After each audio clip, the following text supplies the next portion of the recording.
Andy Campbell.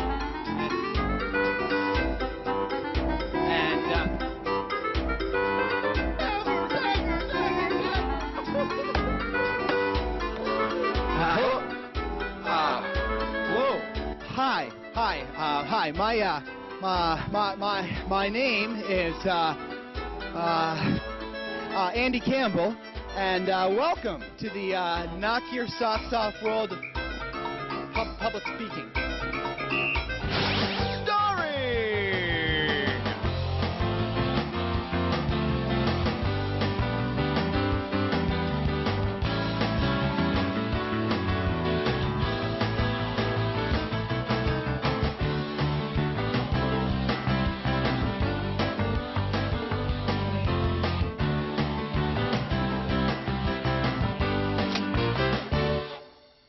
Are you afraid? I don't mean of me. I'm Tim, and I'm harmless. I mean, are you afraid of public speaking? Maybe you're confused, a little sleepy, cranky. Well, if you bought this tape, you're expecting to someday find yourself in a situation where you have to get up and speak in front of a large crowd. And whether you need to give a classroom speech or the most important business presentation of your life, you've probably got a bunch of questions and concerns. Maybe you're afraid you're gonna get up there and just blank out. Maybe you're afraid your speech will be all over the place. When I was young, I used to go camping at Loon Mountain with my father. Now, a lot of people aren't a big fan of Christmas. You think that, Bono... But back to financial reform. Or maybe you're afraid you'll be so nervous you just won't show up. Well, in this program, we'll address all those concerns. We'll show you how to deliver your speech in style, how to organize your speech to a T, and how to combat that gut-wrenching stage fright you might be feeling. We'll talk about preparation, speech research, delivery, all the tools you need to get up there and speak like a pro. We're the Standard Deviants, and we've got you covered. So let's get down to business. Part 1. Preparing to speak. Whether you're delivering a political campaign speech, a heartfelt eulogy, or a presentation to business associates, you'll want to carefully prepare before you deliver a speech. Now, I know what you're thinking. How can I prepare to give a speech when I'm paralyzed by mind-numbing fear and I can't get out of bed? Well, we understand your nervousness. And it's important that you understand that the first step in preparing to give a speech or presentation is to conquer your fear of actually giving it. That's why you're going to want to pay close attention to the first section of this videotape. Section A, Communication Apprehension.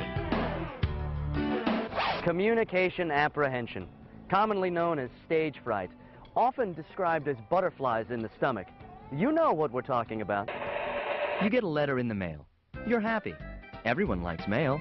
Why? It's from the local PTA. And they want you to give a speech on the merits of building a children's recreation center for your town.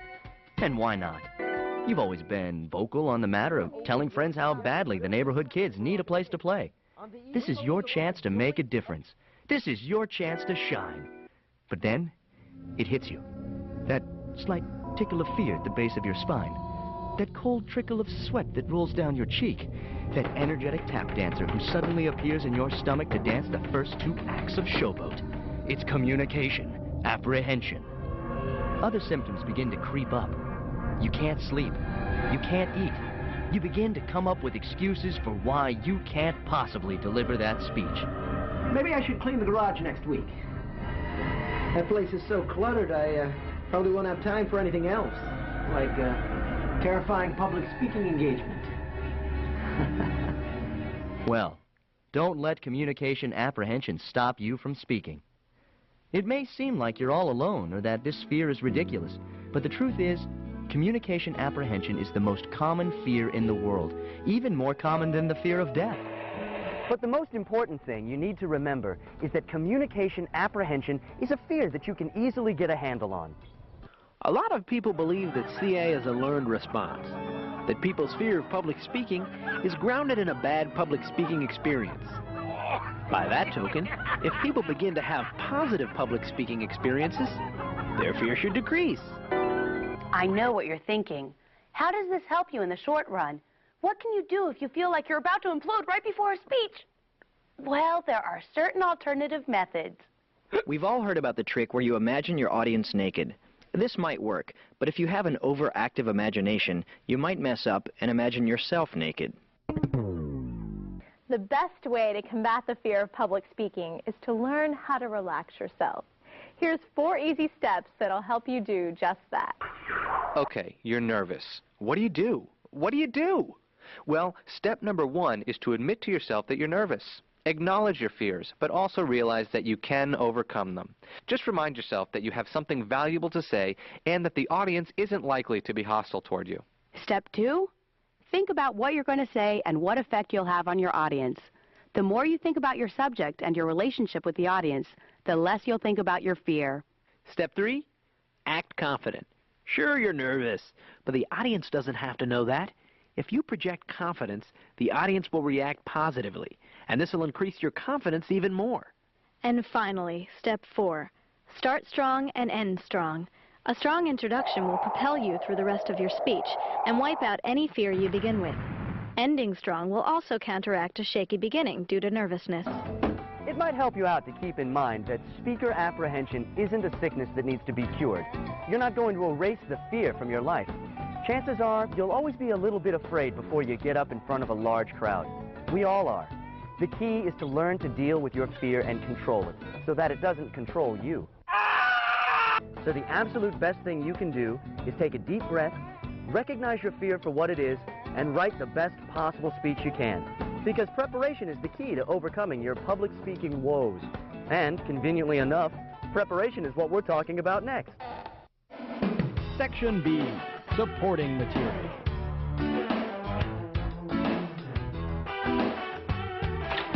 Whether your speech is persuasive or informative in nature, you'll be making some sort of point, offering some kind of opinion. And in order to support that point or opinion, you'll need to organize some supporting material. You'll need to do a little research. The goal of research is to gather supporting materials. These are factual materials and opinions that back up the main ideas of your speech. Every type of support material projects your ideas in a slightly different way. By using all kinds of different support materials, you can increase an audience's interest in your speech. Just remember, for each type of support material you decide to use, ask yourself 4 important questions. Is this accurate? Is this specific? Is this clear to my audience? And most importantly, is this relevant? That in mind, let's take a look at some common types of supporting material. Factual materials. Factual materials can be broken down into 3 different categories. They are facts, definitions, and statistics. Facts. Facts are units of information that can be verified by independent observers. So if you were presenting an informative speech on television sitcoms of the 80s, a fact would be that the show Growing Pains had a character named Boner. That's a simple truth that can be verified. Our neighborhood hasn't had a community recreation center since 1958. 1958. Definitions. There are 2 types of definitions for many words, denotative and connotative. A denotative definition is a literal definition, the kind you'll find in a dictionary.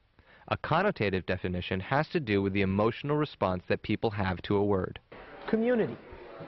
It's defined as a group that shares a location, a government, and a common cultural background. The key word there is share. It's important to keep in mind that some words carry connotative meanings that may be negative. These words can work against the purpose of your speech. We need to work together to build this center for our kids. We need a joint effort, like the communists. Statistics. Statistics stand right alongside facts and definitions as supporting material that can strengthen your speech. Bluntly put, statistics deal with numbers. They're numerically formulated facts used to describe observations of size or frequency. Put that way, statistics sound about as exciting as going to a math party with Rain Man. But for your purposes, they can actually be pretty helpful.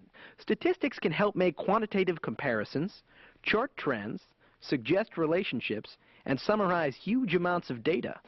So let's say you're persuading the town council to build a new community center. You might say, there are over 3,000 recreational centers for children on the East Coast alone.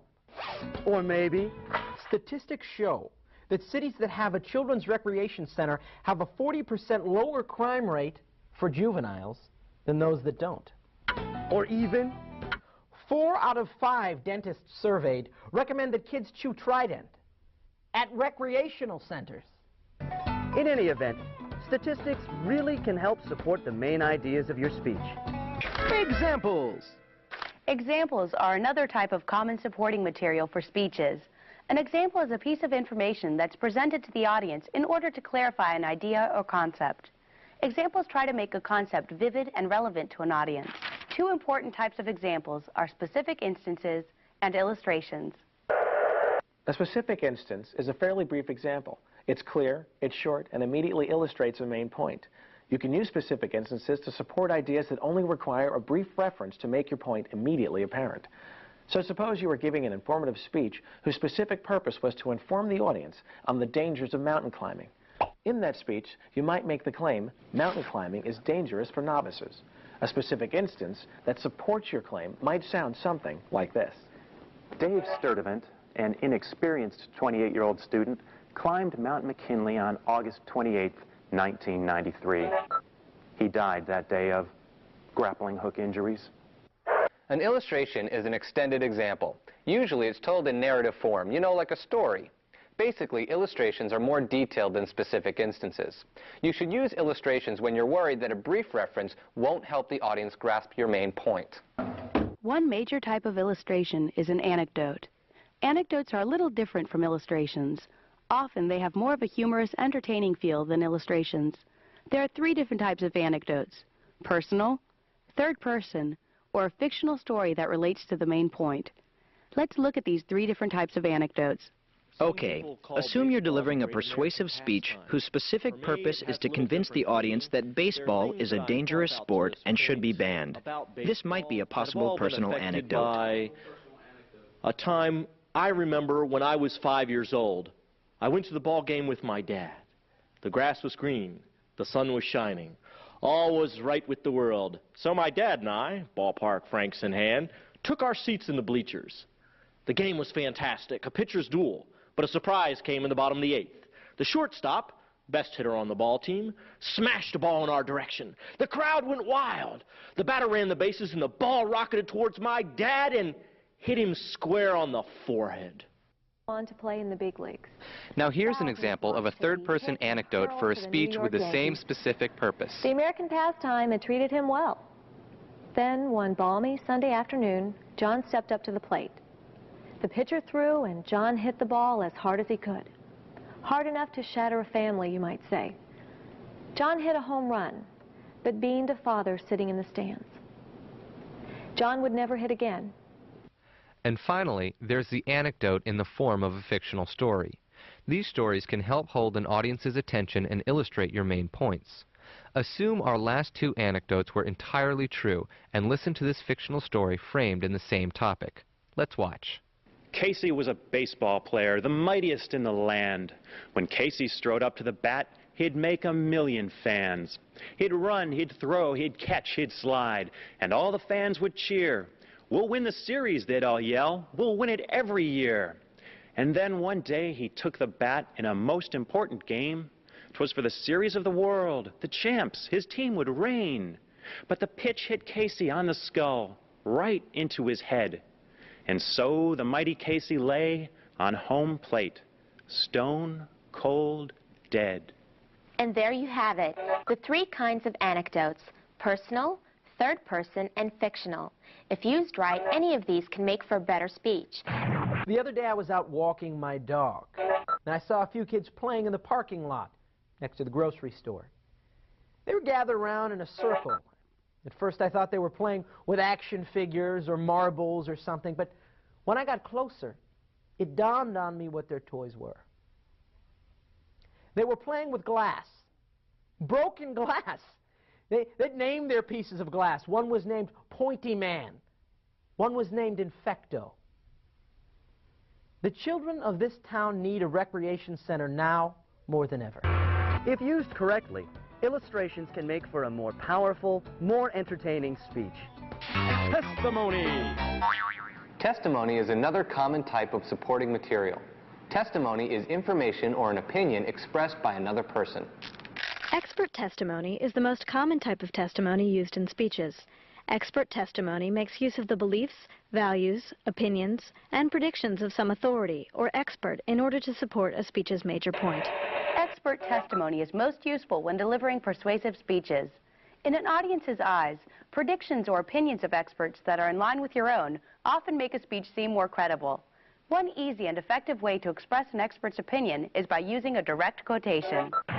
In her recent book, Small Hands, Big Hearts, local child psychologist Dr. Suzanne Ibid writes, "Children have a right to a safe haven.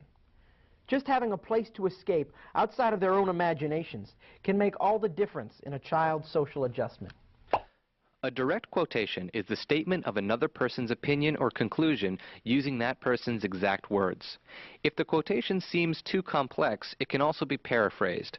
But regardless of the circumstances, a quotation should always be credited to its source. And that's the scoop on support materials. But the preparation doesn't stop there.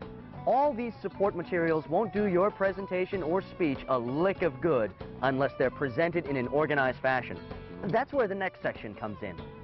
Section C, organizing your presentation.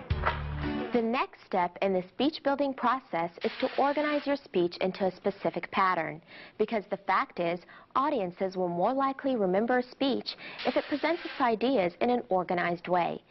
Because your audience is trying to follow an oral presentation, any patterns and verbal cues you include will increase their comprehension.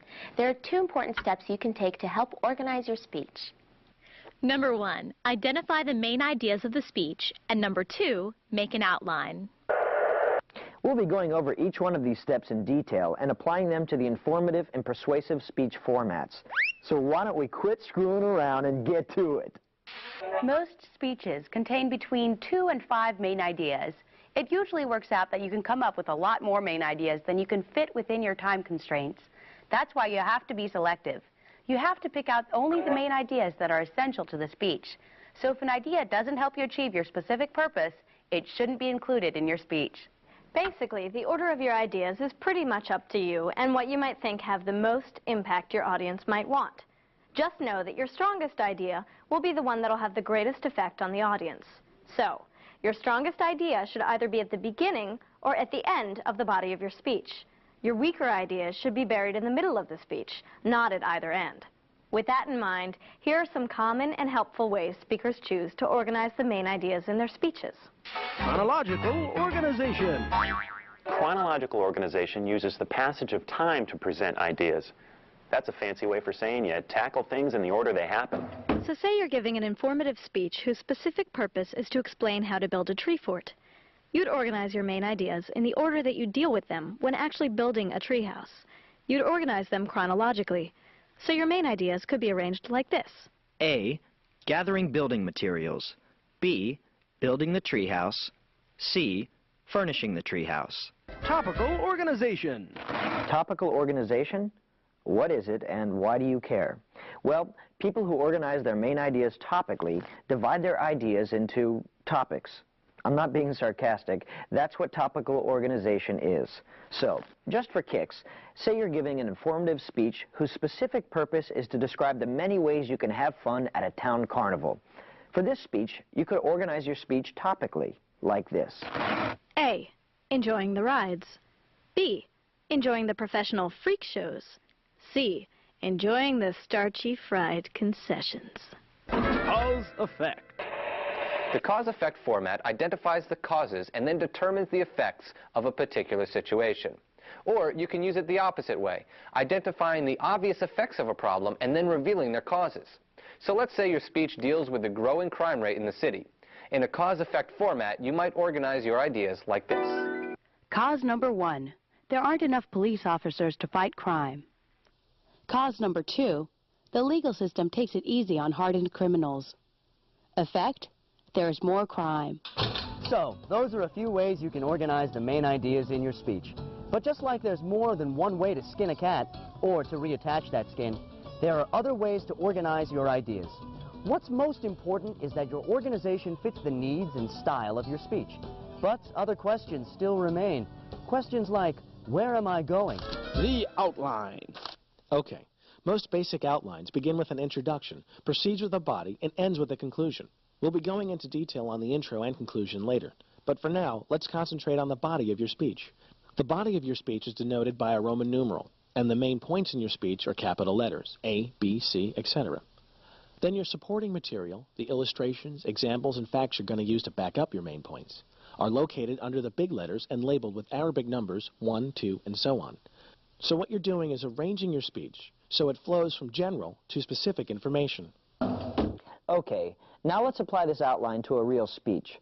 Let's say the specific purpose of your speech is to explain how to avoid being mugged while visiting New York City. Your first main point, A, could be something like, you have to be wary of your environment when visiting New York. Then you back up this main point with supporting material, anecdotes, statistics, examples, whatever best suits your speech. These are your tiny ones and twos. So the supporting material might be a statistic like 28% of all tourists are robbed at the bus station. Or maybe an interesting anecdote about your friend who was mugged in an ATM machine at midnight.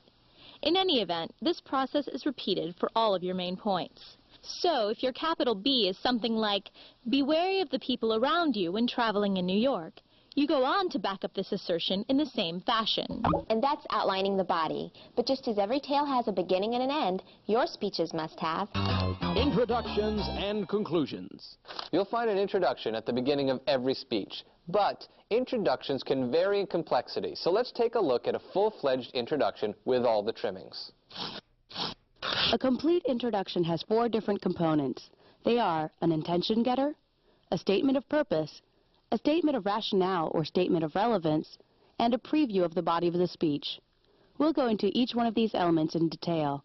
The attention getter. An attention getter grabs the audience members by their faces and says, "Hey, I'm talking here, I'm talking." A good attention getter makes the audience want to listen to what's coming up next. One common type of attention getter is identification with the audience. Okay. Assume you're giving a speech on the many alternate uses of bubble gum to the members of the NGSC, the National Student Gum Convention, in Indiana. One type of attention getter you might try is identification with the audience. All of us here are students, and we all love gum. Identifying with the audience draws on something you and the audience have in common. Another great common attention getter is reference to the situation. When you do this, you acknowledge the occasion that caused the speech. Here we are, all of us gathered together at the Indiana Gum Convention. The statement of purpose is also a very common attention getter. This tends to work when the audience is already favorable to your ideas or when your thesis is really unexpected. When people think of the things they value, the things that are important to them, they don't often think of gum. Today, I'm changing that. Another winning attention getter? A startling statistic or claim. A strategically placed wad of gum just might save your life. Don't believe me? Listen up. The startling claim or statistic is really effective if there's a gap between what the audience thinks they know and what they actually know. But maybe that's not your speed. Maybe you want to tell a story. I chewed my first piece of gum when I was 7 years old. I still remember it. It was cherry. It was tasty. The flavor was long-lasting. But I never knew it would save my life. You see, Anecdotes can draw an audience right in, especially if they can relate to the characters in the story. Just make sure if you tell a story that it leads you into your main points and that it's not too long. But maybe a story's not the way for you. Maybe making a comparison is more your speed. I looked at a box of baking soda the other day. You know, that stuff does about 15 different things. It cleans. It freshens. I'm surprised it doesn't fight crime. It's almost as versatile as gum. Yeah, that's right. Gum. Comparisons are usually effective because differences and similarities are easily understood. Next up is the rhetorical question. A rhetorical question is a question for which no answer is expected. It's designed to make the audience think. The danger of the rhetorical question is that someone might answer it. What would you do if I told you the answers to your problems were in that stick of gum in your pocket? A final attention-getting example is the quotation.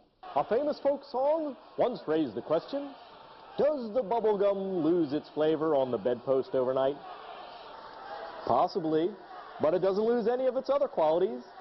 Bubblegum is... The right quote could be the perfect attention getter to rope in your audience. Just make sure the quote you choose is applicable to your speech. And those, my friends, are the attention getters. Use them right and they'll be a knockout introduction. That is, of course, if you make the other sections of your intro just as strong. Sections like the statement of purpose, stating the relevance of your speech, and the preview of the body. Moving right along. If you didn't use a statement of purpose as your attention getter, it's a good idea to include one in your introduction anyway. Usually, if you give the audience your thesis statement in the introduction, your statement of purpose is also revealed. Another must in the introduction is explaining the relevance of the topic to your audience. In this section of the intro, you tell the audience how your topic relates to them. This way, you'll make the ideas of your speech important to them right off the bat. This will motivate them to listen to the speech. And finally, there's the preview of the body of the speech. By giving the listeners a preview of what's coming, summarizing the main points you'll be making, you can help your audience follow along throughout your speech. The conclusion. A conclusion is what comes at the end of your speech. It draws together everything that's been said and indicates what the audience should do or believe as a result of the speech. It's the last part of your outline and can be broken up into 4 parts.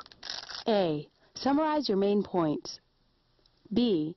Restate your purpose. C. Call your audience to action. And D. Round off. A simple summary of main points is exactly what it sounds like. Tell them what you told them and be brief. The restatement of purpose is your opportunity to make a final appeal to the audience. It's your last shot to tell the audience exactly what you want them to do or believe. The call to action motivates the audience. It urges them to act. If your speech is about the dangers of mountain climbing, this step urges them to be wary while climbing. And finally, rounding off gives your speech a balanced, circular feel. So if you can somehow connect your conclusion back to the attention getter in your introduction, you're in good shape. So how do you do all this stuff? What kind of stuff do you put in the conclusion to make it as effective as possible? Well, a lot of the strategies for introductions can also be used in conclusions. A quotation can always sum up the purpose and topic of the speech with a few memorable lines. So I urge you, take a chance. As my 4th grade Little League coach once said, you can't steal second base and keep 1 foot on first. Challenging the audience is a technique speakers sometimes use in a conclusion. Challenging the audience motivates them to achieve the speech's purpose. And so, the next time you go into the bathroom, make sure to ask the owner of that bathroom, where are the peanuts? And finally, you can always offer up a utopian vision, which emphasizes what could happen if the speaker's challenge to action is met. And if we can accomplish this, if we can convince the powers that be to ban baseball, we'll live in a world free of fear. A world where we don't have to worry about a simple ball changing the course of our lives. Well, that brings us to the end of our discussion on the informative outline. Now, I know what you're thinking. You're thinking, is there more? More to life? More to happiness? More to outlines? Sadly, there's nothing more to life, but there is more to outlines. Outline or persuasion. Now, I take it you're familiar with informative outlines, unless you've just walked into the room, in which case you should buy your own tape. But if you're on the level, sit back and learn about Monroe's motivated sequence, an outline which is often used for the persuasive speech. Monroe's motivated sequence is a pattern of arranging information so as to motivate an audience to respond positively to your purpose. There are 5 steps in the motivated sequence which can be streamlined into an outline. These steps are the attention step, the need step, the satisfaction step, the visualization step, and finally, the action step. These 5 steps exist in a chain. Failure to fulfill any of these steps might send your speech down the drain. Right now, we'll go over each step of Monroe's motivated sequence in detail. Step 1, the attention step. You learned about attention getters when we discussed introductions earlier. Well, the attention step in Monroe's motivated sequence serves the same purpose as an attention getter in a standard informative speech outline. The attention step just may be the most important step in your whole speech. If you want to make your audience feel a certain way, you've got to rope them in early. That's what the attention step does. The purpose of this step is to make the audience give you its undivided attention. This step should make the audience anxious to hear what you have to say, jumping out of their seats even. Johnny Ringo's back in town. Now, how do I know this? Because just the other day I saw him steal a milkshake from a little boy. Just pushed him over and stole it. Now, how long before he steals something from you? Step 2, the need step. The need step demonstrates that a distinct need exists for the audience members. The need may be to know something, to change a certain belief or opinion, or even an institution that needs to be fixed. This is the step where the bulk of your supporting material should be. Your statistics, anecdotes, and facts can all serve to motivate.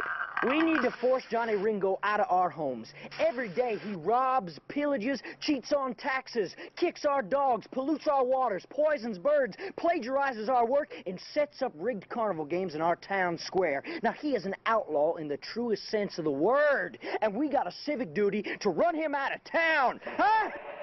So the result of this step should be that the audience should feel they need to know something or do something. It's the kick in the butt step. Step 3, the satisfaction step. The satisfaction step presents the answer or solution to the need you demonstrated in step 2.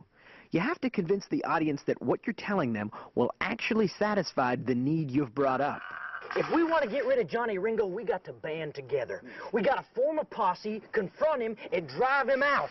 Now, just 2 weeks ago, the townspeople of Snake Creek drove out Eddie the Tooth Skaggs. In fact, law enforcement surveys report that 78% of towns that form posses send their outlaws a-running. The time to form a posse is now!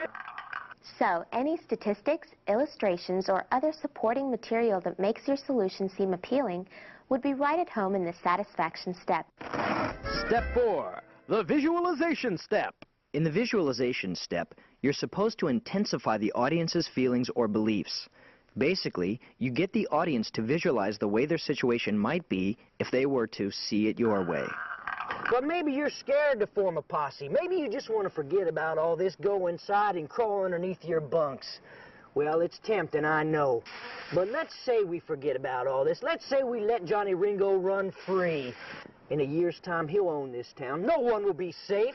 Grandmothers will be afraid to go to church. Kids won't leave their houses for school. Cats will befriend dogs for protection. Now, before you know it, he'll be running for mayor. His campaign slogan, elect Johnny Ringo, or else. And the way things look, he just might win. No! In the visualization step, you take your listeners beyond the present time and place and pose the question of what might be. You can conjure up a positive visualization or, if you prefer, a negative visualization of what might happen if your plan wasn't enacted. Step 5, the action step. This is the final step, the home stretch. In the action step, you tell your audience what they have to do to make sure the need you've revealed is satisfied. It's your final chance to get people up off their rear ends to take action. So I want you to go home. I want you to grab your six-shooters, your slingshots, your sharp silverware, whatever you got. I want you to call your neighbors, your friends, your clergymen. I want a posse out here by dawn. We're going to take back this town. And there you have it, Monroe's motivated sequence. Use these steps so that your speech has the greatest possible impact. Start out with the attention step. We're gathered here today because we don't want our children playing with broken glass in the streets. Move on to the need step. We need to build a juvenile recreation center. Follow up with the satisfaction step. If we can get this center built, we can reduce juvenile crime and juvenile injuries. 60% of the towns that have community centers hit them with the visualization step. And what happens if we don't build this center? They find their kicks elsewhere. Maybe they play with glass in the sandlot. Maybe they throw rocks at cars from the overpass. And finally, round off with the action step. So I ask that you dig deep into your pockets and clear your social calendars. All it'll take is a group effort and a lot of cooperation. Persuade away. Use the steps. Make Monroe proud. Transitions. A transition is the bridge between two different parts of a speech. Good transitions actually serve a whole bunch of purposes. They provide a sense of flow to the speech, and they make it easier for the audience to figure out where you are in the development of your speech. In a good transition, you should always try to briefly summarize what's just been discussed, briefly preview what's coming up next, and provide a link between two ideas. There's certain word combinations that can help you do this. Combinations like not only, but also. So, it's important to always know where your fire exits are. But not only should you be aware of how to prevent being trapped in a fire, you should also understand the dangers of actually being trapped. Smoke inhalation. Other great transition phrases are in addition to, furthermore, and however. And remember that it's always important to script your transitions in order to avoid verbal clutter. The next point I want to make is that, well, fire kind of, well, you know, it burns. Well, you get the point. Scripting helps you out. It also helps to use signposts. Signposts are verbal cues that indicate where exactly you are in the structure of your speech. There are obvious signposts, like using the keywords first, second, or third to label the points you're making. There's also changes in delivery of a speech.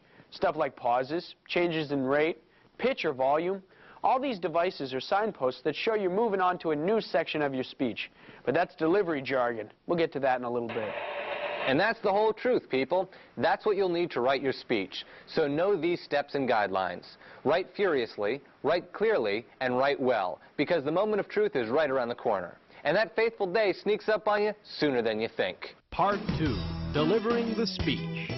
The time has come. After all the preparation, all the research, all the writing, it's time to walk down the aisle and step up on stage.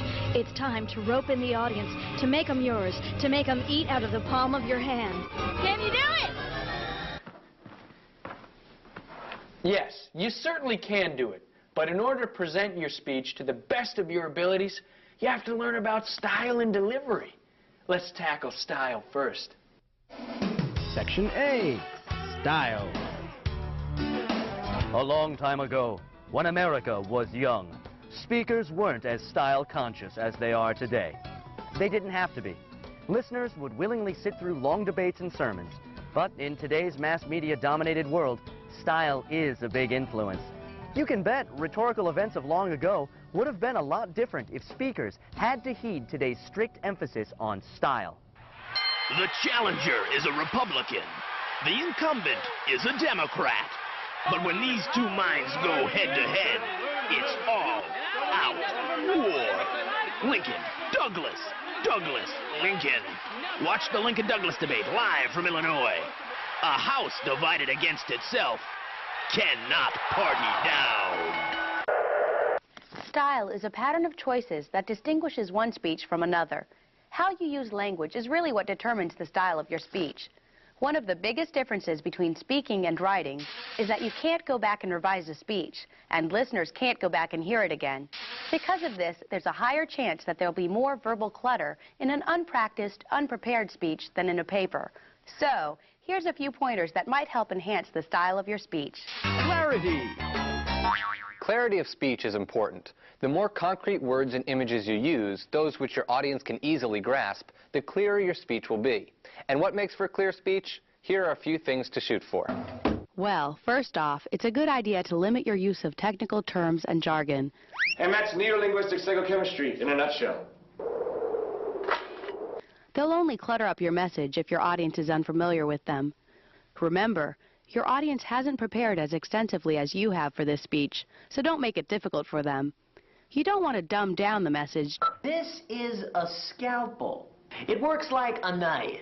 Now, does anybody know what a knife does? Just don't be too wordy. It's also a good idea to speak in the active voice. The active voice focuses on who does what. Conversely, the passive voice concentrates on what was done. Listen to the difference. Active voice. Captain Handsome saved the baby! Passive voice.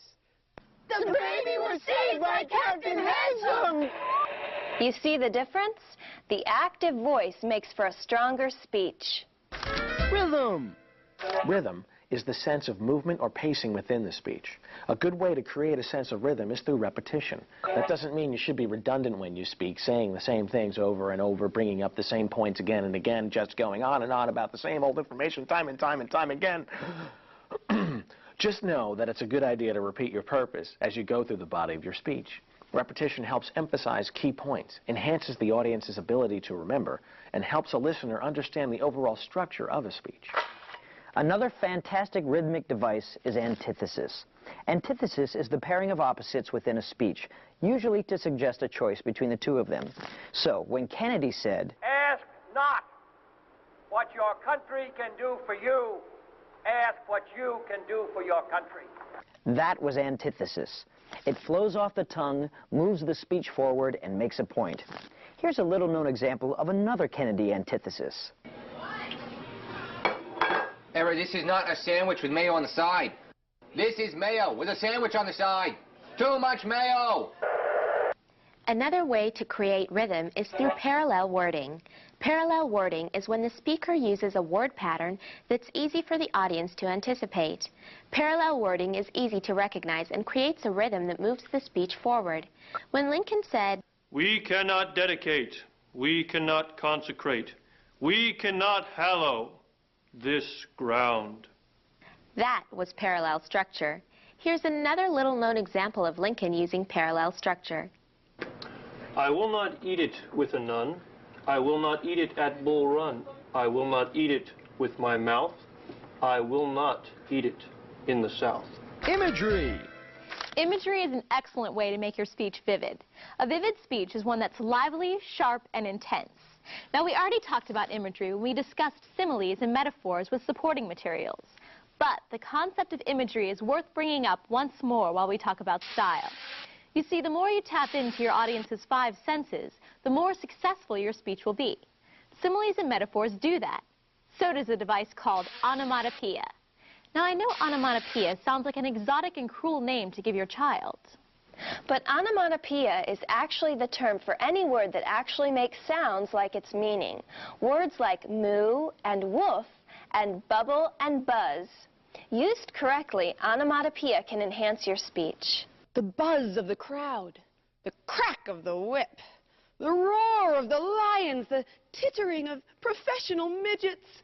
These are the sounds of the circus.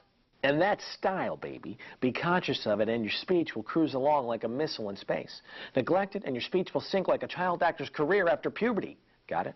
Great. Now let's get out of the trenches and move on to the glory.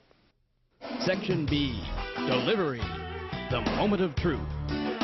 When it comes to giving a speech, delivery is everything. A poorly delivered speech can make all of your research and preparation go for naught. So listen up and find out how you can make your delivery flawless. If you haven't already guessed, delivery is the presentation of a speech. Delivery involves use of the voice and body to create a desired effect.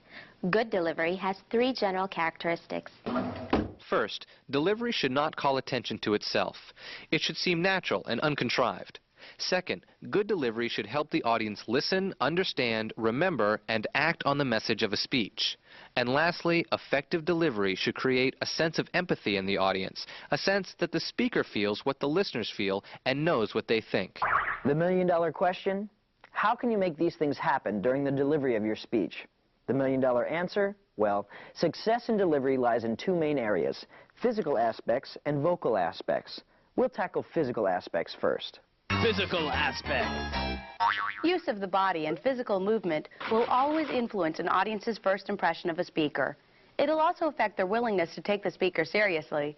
Changes in bodily placement and physical movement can even help mark transitions in a speech and keep an audience focused on the main message.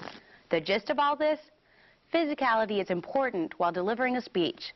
That in mind, let's look at a few aspects of appearance and body movement and find how they can work for you. Attire. What you wear really depends on the event at which you're delivering the speech. Some settings are formal, some more casual. So it's really important to know as much as possible about your setting before the speech. You don't want to give a toast at a wedding wearing snow pants and a tank top. One rule of thumb, speakers usually dress slightly more formally than the audience members. Speakers have to look somewhat professional, or at least well-kempt, in order to enhance their credibility. A speaker who constantly pushes hair out of her face, adjusts his Red Sox hat, or wears clunky yard sale jewelry distracts the audience from the main purpose. Basically, put a lot of thought into how you dress. The last thing you need is for your pants to have an effect on the impact of your speech. Good. Posture. Posture is another major physical aspect of public speaking. How you carry yourself affects your audience's opinion of you. When you speak, make sure you stand up straight but not rigid. It's never a good idea to shift your weight from one foot to the other, and try not to cross and uncross your legs. Also, make an effort not to lean forward onto the desk or podium. Just take time to make yourself comfortable before a speech. You can make yourself comfortable by breathing naturally and standing with your feet roughly shoulder length apart. Your posture should say, doggone it, I'm stable, and by Job, I'm assured. The trick of it is, you should be relaxed without looking sloppy. If you can hack it, your speech will improve that much more. Body placement. A lot of the time, speakers trap themselves behind a podium. They cling to it and use it as a crutch. This is limiting. If you're speaking from behind a podium, it's a good idea to step away occasionally. You don't want the podium to be a barricade between you and the audience. Movement in the direction of the audience shows you trust them. Movement's also a good way to make clear transitions within a speech. If you're moving on to discuss a different point, movement of your body can let the audience know that. Gestures. Gestures are equally important in the physical presentation of your speech. Gestures are the movements of your hands and arms during your speech, and they're used to emphasize your ideas. Incorporating gestures into a speech is sometimes a problem for speakers. Speakers are usually pretty conscious of their hands. A lot of the time they have no idea what to do with them. Fidgeting, clenching your fists, and any other unintentional hand motions will do nothing but distract from your speech. Well-timed, well-conceived hand gestures can really enhance a speech. Facial expressions. Facial expressions are bound to be an important part of your speech. If you're talking about something sad, you're going to look sad. If you're talking about something frustrating, you're going to look angry. And if you're talking about how great celery is, you're going to want to convey a look that says, hey, I enjoy celery. In any case, you want to make sure that your facial expressions are appropriate to the subject matter of your speech. Somebody who smiles all the way through a serious speech will lose their credibility real quick. And that's why it's important for us to fight against all forms of disease. One really important point to remember about facial expression is that eye contact is extremely essential. In mainstream American culture, somebody who's unable to look a person in the eye is perceived as having something to hide. Also, speakers who don't look at the audience can't see how the audience is reacting. The audience's facial expressions can give clues about what interests them in a speech and what doesn't. This feedback can help you adjust the speech to their needs. But if you try to make eye contact with everyone in the room, you'll look like a jackrabbit hopped up on caffeine and sugar. Your best bet is to mentally divide the room into 3 or 4 parts and shift your focus between these areas. This way, every listener will feel like you're directly talking to them. Vocal aspects. The easiest way to make a speech fun and memorable for everybody involved is to make changes in the use of your voice. That's called vocal variation, and it's also one of the ways the audience will judge your credibility. That's why right here and now, we're going to discuss some of the most important dimensions of voice. Stuff like volume, pitch, rate, and pausing. Volume. Volume refers to loudness of voice. Most of the time, the volume of your speech will depend on the size and shape of the setting it's delivered in. If you're in a large, open barn, you'd better be loud. If you're in a tiny cafe, your voice should be softer. In any event, being too loud or too soft can be a problem. Speak too soft. We will fight the enemy on the land, in the sea, in the air. And the audience will strain to hear you. But speak too loud. Choosing the right couch is important for any homeowner. And the audience will feel uncomfortable. So make sure you hit the right balance. In addition to controlling the volume for the whole speech, changing the volume at certain points in the speech can help emphasize important ideas. Raising your voice stresses a really dramatic or important point, and lowering your voice causes the audience to really concentrate on what's being said. Use these techniques wisely. They're valuable tools indeed. Pitch. Pitch is the placement of voice on the musical scale, ranging from high to low. You know, like in singing. A soprano has a higher pitch than an alto. La. Like volume, pitch can be raised and lowered for emphasis. You can raise your pitch higher. Can we accomplish this? Yes, we can. Or you can lower your pitch. Can we accomplish this? Yes, we can. Still, you have to bear in mind that an extremely high or low pitch will distract the audience. Sometimes during a speech, your voice wavers and your pitch rises. And that's the truth of the matter. We need to cut spending. This is due to the tensing of vocal cords as a result of stress. To prevent this, try to relax as much as possible by controlling your breathing. This lets you have enough air to finish each thought. Yawning and swallowing can also help you relax your vocal cords before taking the platform. Another tried and true method used to create a more pleasant sounding pitch is consciously relaxing the muscles in your shoulders. Also, instead of projecting your voice from your throat, use your diaphragm. That's the muscle that forms a wall between the lungs and your abdomen. This helps your pitch because the diaphragm controls the stream of air over your vocal folds, which produce the voice. One of the most distracting problems having to do with pitch is speakers who deliver their speech in monotone. That's a speech given at the same pitch with no variation the whole way through. I'm sure you're familiar with it. That's why a carnival is so exciting. It has rides, games, cotton candy. It's easy to see why a speech delivered in monotone is so good at inducing sleep. You need to vary your pitch. Otherwise, you risk making your speech mind-numbingly boring. Just be aware of the quality of your voice, and you'll be better able to adjust your overall vocal delivery. Swing, bada, bada, bada, bada, swing! Rate. The rate is the speed at which a person speaks. It seems so often in this world of ours, people either speak a mile a minute or like a slug on a bad night's sleep. Where's the even keel? Where's the happy median? Well, when it comes to your rate of speech, the happy median is what you need to strive for. The average rate of speech is about 125 to 150 words per minute, but rate, like pitch, can really increase if you get nervous.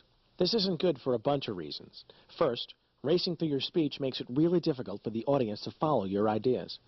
If you're cruising through your speech like a chimpanzee on a Mountain Dew high, the audience doesn't have time to process and react to what they hear.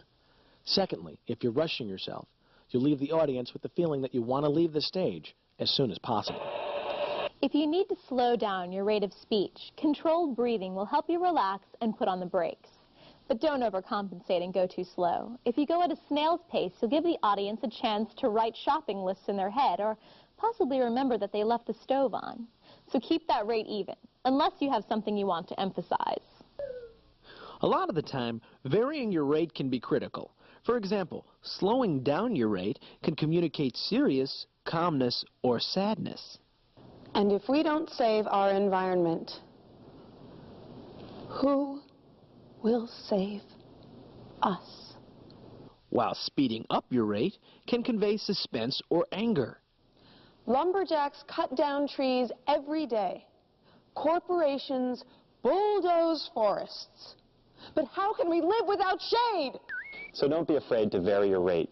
Changing your rate as you go can really affect the meaning of your speech. Enunciation. Enunciation is kind of similar to articulation. Enunciation is precision and distinctness in sounding words, so you have to make sure to speak distinctly. Then again, just like everything else, this rule isn't gospel. Some people over-enunciate, speaking in an overly precise fashion. George Jefferson.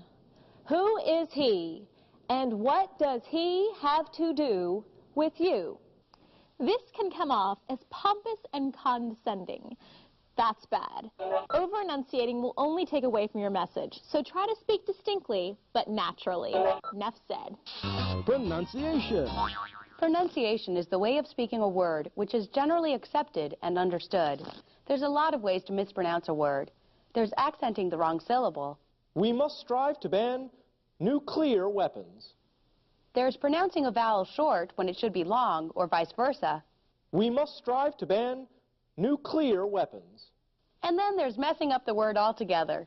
We must strive to ban nuclear weapons.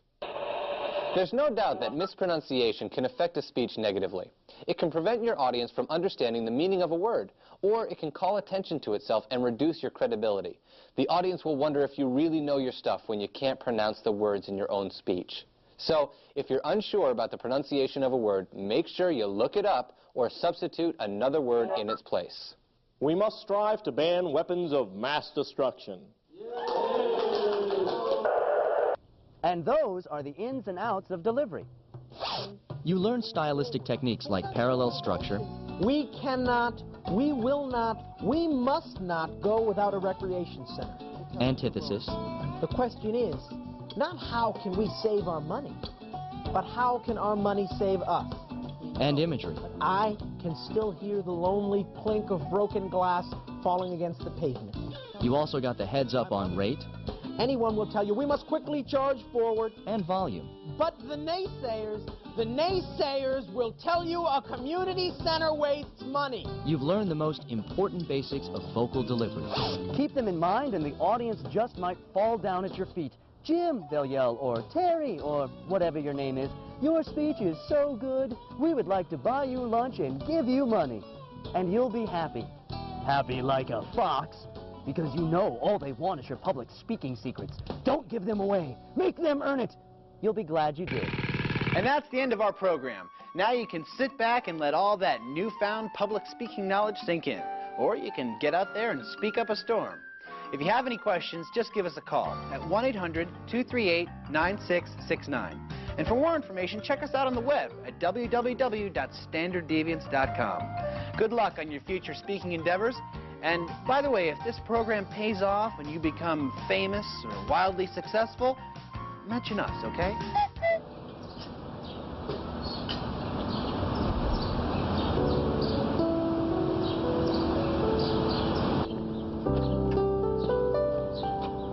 So how'd it go?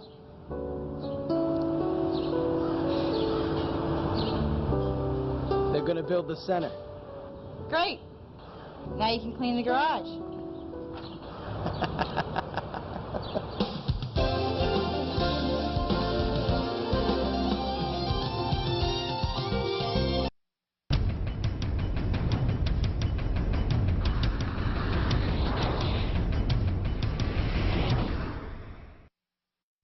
Introducing another exciting video series from Cerebellum, the award-winning Standard Deviance.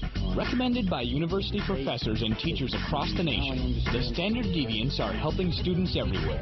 The Standard Deviants cover all major subjects and present tough course material in an enjoyable and informative video format. Watch as the Standard Deviants help you understand today's most difficult courses, including algebra, accounting, calculus, chemistry, differential equations, English composition, finance, marketing, organic chemistry, physics, psychology, Spanish, statistics, trigonometry, and much, much more.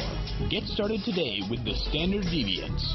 Call 1-800-238-9669 to find the store nearest you, or visit us at www.cerebellum.com. The Standard Deviants, 1997 and 1998 15-time Telly Award winner for Best Educational Video. Cerebellum is a dynamic company started in 1993 by friends Chip Pausek, 27, and James Rena, 29. After reminiscing one night about their most memorable professors, it dawned on them that the entertaining ones were the best at bringing a subject to life and making the material easier to learn.